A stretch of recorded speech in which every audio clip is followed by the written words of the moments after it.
What's up, everyone? This is Notes for You from the Fundamental Theorem of Calculus Part 1.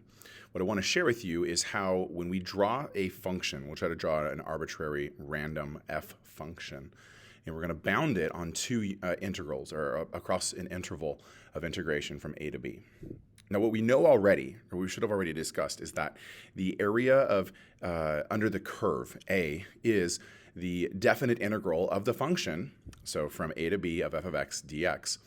And we can use technology to evaluate that, or we can use Riemann sums to approximate the area and continue taking ever smaller and smaller slices.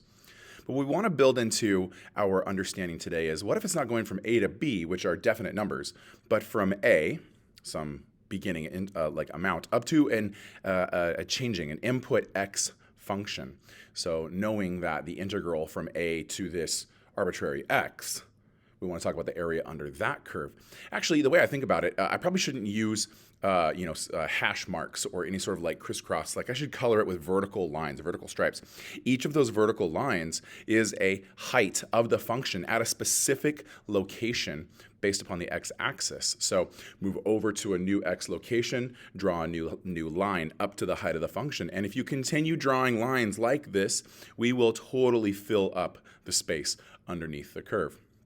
If you recognize that it does actually look exactly like the area formula, base times height. In this case, height are all of the f of x's, all of the height, like function heights, and then the base are each of these little tiny slices, that dx in width. So essentially 0, but not quite. Instead of looking at, well, I guess I want to be precise here. So instead of looking at specifically thinking like, just that area, let's talk about what it would be if I just go a little tiny slice of an amount more, some delta x over from where we currently set our x location. That little tiny little sliver. I actually want to talk about what it is that we see right there. We see a rectangle shape. It should essentially be a rectangle shape because the curve will look relatively flat or on some sort of a geometric angle. We're going to go from a to x plus delta x, that little tiny amount of change. It's still of the function, and notice that we do need to change the variable. So if we're talking about going up to x, then we need to use t dt.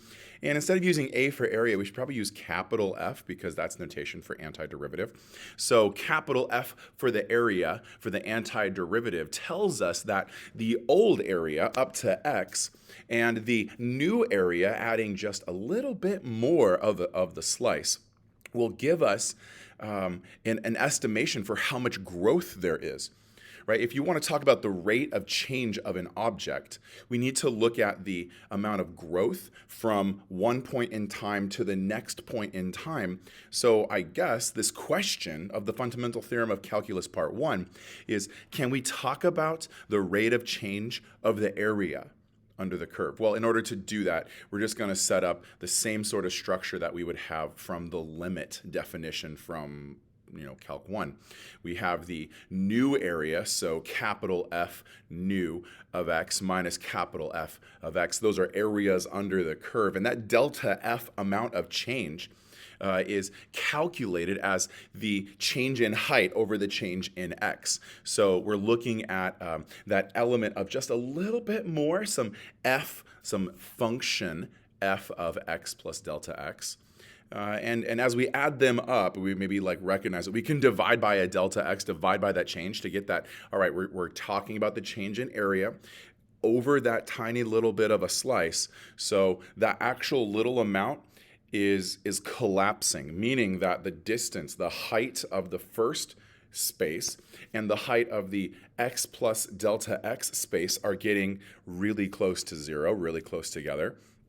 So therefore, the changing amount of area is really just collapsing down to just the height of the function at that exact spot.